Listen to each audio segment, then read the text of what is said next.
Last video में हमने सारे क्वेश्चंस देख लिए थे। डीबीएमएस के जो है ना शॉर्ट्स वाले क्वेश्चंस थे वो मैंने बता चुका हूँ। वो अगर आपने वीडियो नहीं देखा तो फर्स्ट वाला पार्ट आप देख लीजिएगा, जिसमें मैंने आपको बेसिक्स के बारे में बता दिया था कि डीबीएमएस की क्या होता है, डीबीएमएस सिस्टम क्या होता है, एडवांटेजेस क्या होते हैं, नॉर्मलाइजेशन क्या होता है, data model, ER model, object oriented model, और डीडीएल क्या होता है, डीएमएल में क्या कौन सी आना कमांड आती है, डीएमएल कंपाइलर, क्वालिफिकेशन और फंक्शनल डिपेंडेंसी। यहाँ तक हमने कंप्लीट कर रखा था। अब देख लेते हैं 15 वाले क्वेश्चन से 1NF से। 1NF क्या होता है? अब नॉर्मलाइजेशन आ गया। अब ठीक है, पहले ये वाली चीज़ मैं आपको कंप्लीट करता हूँ, फिर मैं आपको डायग्राम से बताऊंगा। ठीक है, सबसे पहले कि देख लेते हैं 1NF क्या होता है। 1NF होता है first normal form. Normal forms के अंदर हमारा सबसे पहला जो आएगा, सबसे बेसिक वाला नॉर्मल फॉर्म होता है 1NF। 1NF में क्या होता है? सबसे सिंपलेस्ट टाइप में अगर आपको कोई भी डाटा अगर आपका ग्रुप में है तो उसको आप एक टेबल में है ना कन्वर्ट कर दीजिए। मतलब आपका बहुत सारा ग्रुप बना हुआ है एक ही टेबल में, तो उसको अलग अलग टेबल में डिवाइड कर लीजिए, सिंपलेस्ट फॉर्म में आप उसे कन्वर्ट कर लीजिए, तो उसे हम कहते हैं 1NF में। जैसे पढ़ लेते हैं, द फर्स्ट नॉर्मल फॉर्म और 1NF is the first and the simplest type of normalization that can be implemented in a database. जो मेन एम रहता है 1NF का वो देख लेते हैं। सबसे पहले डुप्लीकेट कॉलम जो भी हैं हमारे टेबल पे उसको रिमूव करने के लिए 1NF यूज किया जाता है, और एक सेपरेट टेबल बना दिया जाता है हर एक ग्रुप का for each group of related data and identify each row with a unique column the primary key. Next बात करते हैं, what is fully functionally dependency. पूरी तरह फुल्ली फंक्शनली डिपेंडेंट क्या होता है? अब functional dependency X Y is full functional dependency if removal of any attributes A from X means the dependency does not hold. मतलब फुल्ली फंक्शनल डिपेंडेंसी ये हो गया कि अगर आपने कोई भी फंक्शनल डिपेंडेंसी है उसमें अगर आपने एक भी एट्रीब्यूट हटा दिया तो वो फंक्शनल डिपेंडेंसी फिर होल्ड नहीं करेगी, वो फिर उसके बाद वो फंक्शनल डिपेंडेंसी किसी काम की नहीं रहेगी। ठीक है, अब नेक्स्ट बात करते हैं 2NF क्या होता है। ये सब मैं आपको डायग्राम में बता दूंगा, पहले डेफिनेशन देख लेते हैं। 2NF के लिए आपको 1NF होल्ड होना चाहिए, और हर एक है ना नॉन पैरेंट एट्रीब्यूट जो है ए का इन आर वो फंक्शनली डिपेंडेंट होना चाहिए प्राइमरी की पे। मतलब आपके है ना एक टेबल होगी जिसमें एट्रीब्यूट्स होंगे, जिसमें कैंडिडेट्स की होंगी, प्राइमरी की होंगी, तो जितने भी आपके प्राइमरीज की हैं वो नॉन प्राइम एट्रीब्यूट्स को करने चाहिए। एक होता है प्राइम एट्रीब्यूट्स, एक समझ लीजिए ये हो गया प्राइम एट्रीब्यूट्स, और ये हो गया नॉन प्राइम एट्रीब्यूट्स। जितने भी प्राइम एट्रीब्यूट्स हैं वो आपको नॉन प्राइम एट्रीब्यूट्स को फंक्शनल डिपेंडेंट होना चाहिए। ऐसा हमारा 2NF में है।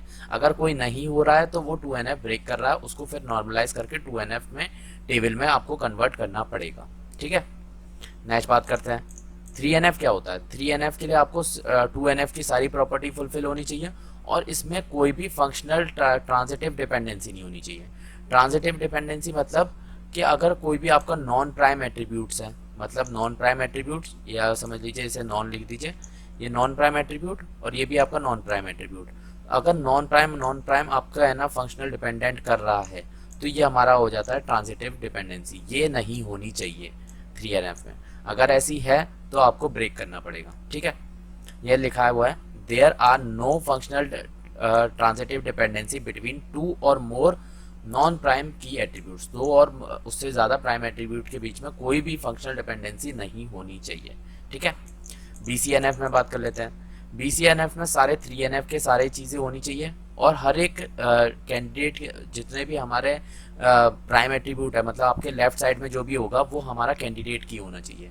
कैंडिडेट की हो या प्राइमरी की हो, दोनों सेम ही होता है, मतलब कैंडिडेट की से ही प्राइमरी की बनता है, तो इसलिए मैं आपको अलग अलग बता रहा हूँ, बट कैंडिडेट की ही है आपकी प्राइमरी की होती है।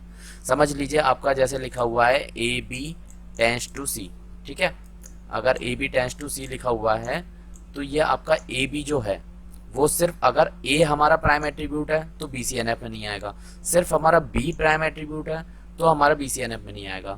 बट अगर आपका दोनों A और B प्राइम एट्रीब्यूट है, मतलब ये आपका अगर कैंडिडेट की में आता है तभी आपका BCNF माना जाता है। ठीक है, यहाँ पे आपको समझ में आ गया होगा।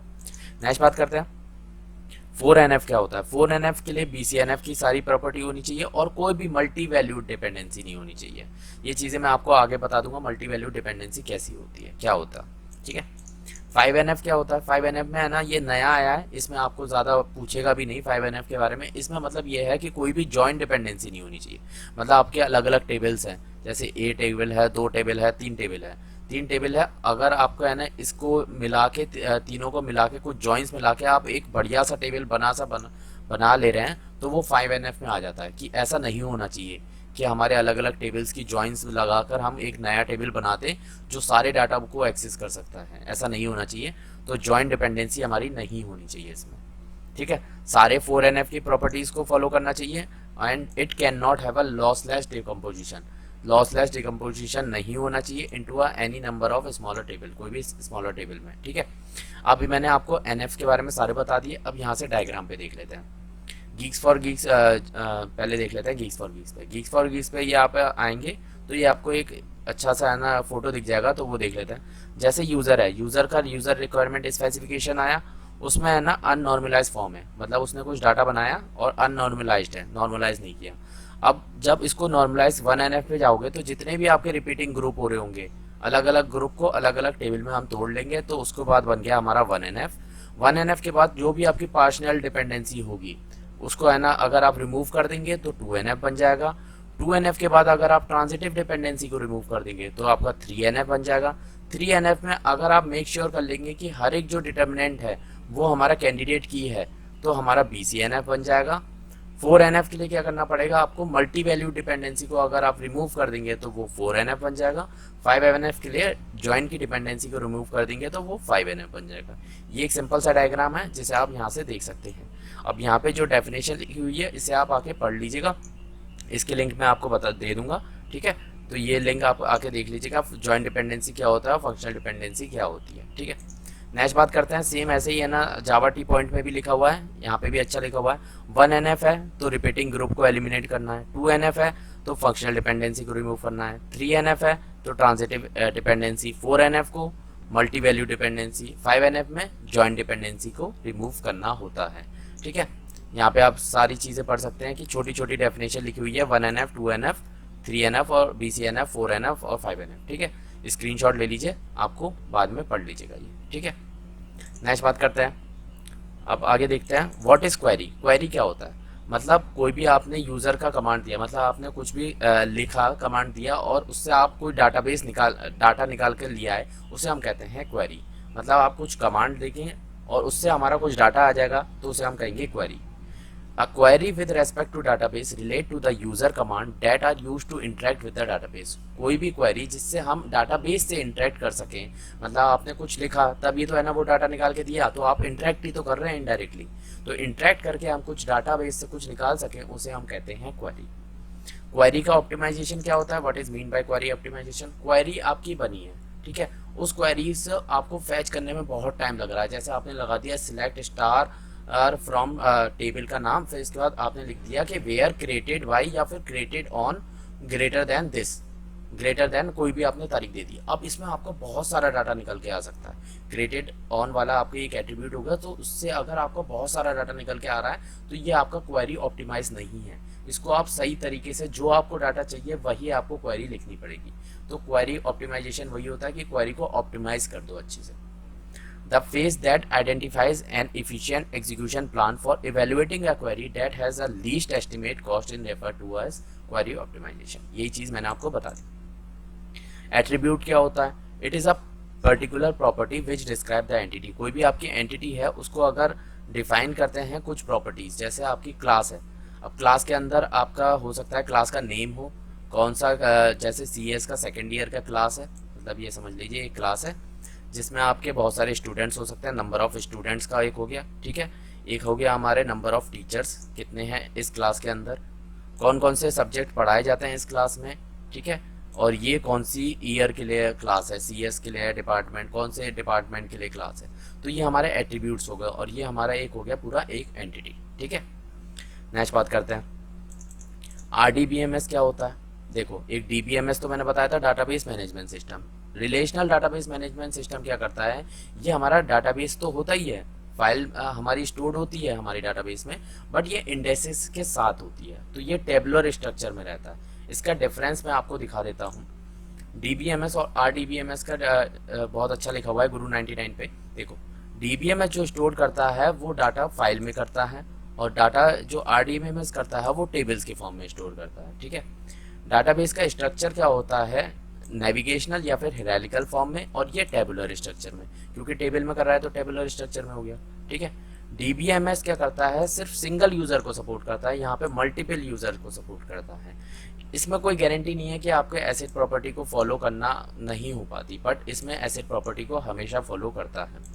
नेक्स्ट बात करते हैं, इसमें है ना हार्डवेयर और सॉफ्टवेयर की बात करें तो लो सॉफ्टवेयर की ज़रूरत है, यहाँ पे हाईयर सॉफ्टवेयर की ज़रूरत है, क्योंकि इसमें मल्टीपल यूज़र्स हो गए, एसेट प्रॉपर्टी को फॉलो कर रहा है अच्छी तरह, तो सॉफ्टवेयर ज़्यादा चाहिए, इसमें हार्डवेयर और सॉफ्टवेयर को ज़्यादा ज़रूरत है। नॉर्मलाइजेशन सपोर्ट नहीं करता, RDBMS में नॉर्मलाइजेशन सपोर्ट करता है, जो मैंने अभी आपको बताया नॉर्मलाइजेशन क्या होता है, ठीक है। बाकी इंटीग्रिटी कांस्टेंट इसमें आपको सपोर्ट नहीं करता, इसमें सपोर्ट करता है। इंटीग्रिटी कांस्टेंट के आगे क्वेश्चंस मैं आपको बता दूंगा, बाकी इसमें कुछ नहीं है, ठीक है। ये मैंने आपको बता दिया RDBMS और DBMS के बीच में डिफरेंस। नेक्स्ट बात करते हैं, अरे वाह क्वेश्चन भी वही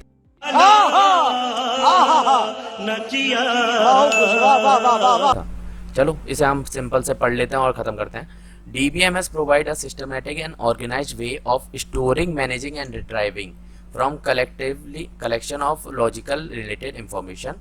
मतलब वही है, DBMS में आप स्टोर कर सकते हो, मैनेज कर सकते हो, रिट्राइव कर सकते हो एक लॉजिकली रिलेटेड इंफॉर्मेशन को। RDBMS क्या प्रोवाइड करता है कि इट प्रोवाइड रिलेशन इंटीग्रिटी, ये रिलेशन इंटीग्रिटी को भी प्रोवाइड करता है। अब इंटीग्रिटी के बारे में मैंने आपको बताया था ना कि 4 इंटीग्रिटी होती हैं। अब कौन कौन सी होती है वो चीज़ें आपको याद होगी, नहीं याद तो मैं आपको बताऊंगा आगे वाले वीडियो में, ठीक है। नेक्स्ट बात करते हैं, व्हाट इज SQL। SQL क्या होता है, SQL के बारे में आपने सुना ही होगा। SQL होता है हमारा स्ट्रक्चर्ड क्वेरी लैंग्वेज, जो एनसाई के द्वारा वो किया गया है, आगे प्रपोज किया गया है कि ये हमारा एक्सेस करने के लिए और मैनिपुलेट करना है डाटाबेस को, तो SQL का हम यूज़ कर सकते हैं। एनसाई की फुल फॉर्म होती है अमेरिकन नेशनल स्टैंडर्ड इंस्टीट्यूट, उसके द्वारा स्टैंडर्ड किया गया है ये कंप्यूटर लैंग्वेज को कि हम एक्सेस कर सकते हैं और मैनिपुलेट कर सकते हैं डाटा फाइल के सिस्टम्स को।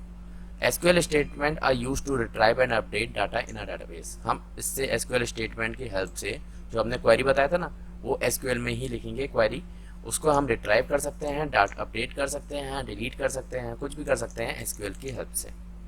एक प्रोग्रामिंग लैंग्वेज है, मतलब आप समझ लीजिए, ठीक है। What is stored procedure. Stored procedure क्या होता है, A stored procedure is a name group of SQL statement that are previously created or stored in the server database। वही है कि stored procedure क्या होता है, एक ग्रुप का नेम होता है जो पहले से ही बना हुआ हो या फिर stored हो हमारे सर्वर डाटाबेस में, उसे हम कहते हैं stored procedure। पहले से ही stored है वो प्रोसीजर, ये समझ लीजिए इस तरह से, ठीक है। अब नेक्स्ट बात करते हैं, हमारा कहाँ गया, व्यू वाला है, ये रहा। What is view.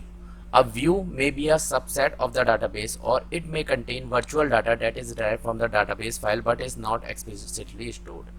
ये हमारा database समझ लीजिए ये virtual data हो गया जिसे हम देख सकते हैं।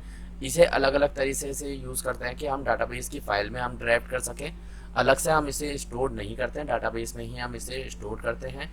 जैसे आपकी कोई टेबल बनी है, उसकी आप व्यू टेबल बना सकते हैं, सिर्फ हमें डाटा वहाँ पे देखने के लिए, अगर आप जैसे कोई रिपोर्ट बनती है ना, तो वो हमारी व्यू में बनती है, व्यू टेबल बनती है। तो वो व्यू के बारे में मैं आपको टेबल से बारे में जब बताऊंगा तब मैं आपको बता दूंगा व्यू क्या होता है। वैसे यहाँ पे आपको समझ में आ गया होगा वर्चुअल डाटा के लिए रहता है। ट्रिगर क्या होता है, ट्रिगर क्या होता है, एक हमारा SQL प्रोसीजर होता है, एक एक्शन को इनिशिएट करता है जब भी हमारा कोई भी इवेंट होता है। इवेंट कौन कौन से होता है, जैसे इंसर्ट करा, डिलीट करा या अपडेट हुआ, तो एक हमारा एक एक्शन को इनिशिएट करेगा जो SQL को प्रोसीजर को इनिशिएट करने के लिए, उसे हम कहते हैं ट्रिगर।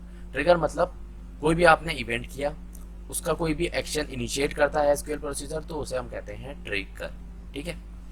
यहाँ तक आपका हो गया होगा। बस आज की वीडियो में इतना ही रखते हैं, फिर नेक्स्ट वीडियो में बाकी को क्वेश्चंस देख लेंगे, इंडेक्सेस क्या होता है और बहुत सारे क्वेश्चंस आने वाले हैं, तो वो आगे वाले वीडियोस में हम देखेंगे, धीरे धीरे करके कवर करेंगे। यहाँ पे आप तक आप रिवाइज कर लीजिए, फर्स्ट वाला भी देख लीजिए, सेकंड वीडियो भी आप कंप्लीट कर लीजिएगा, ठीक है। आज की वीडियो में इतना ही। वीडियो देखने के लिए थैंक यू सो मच।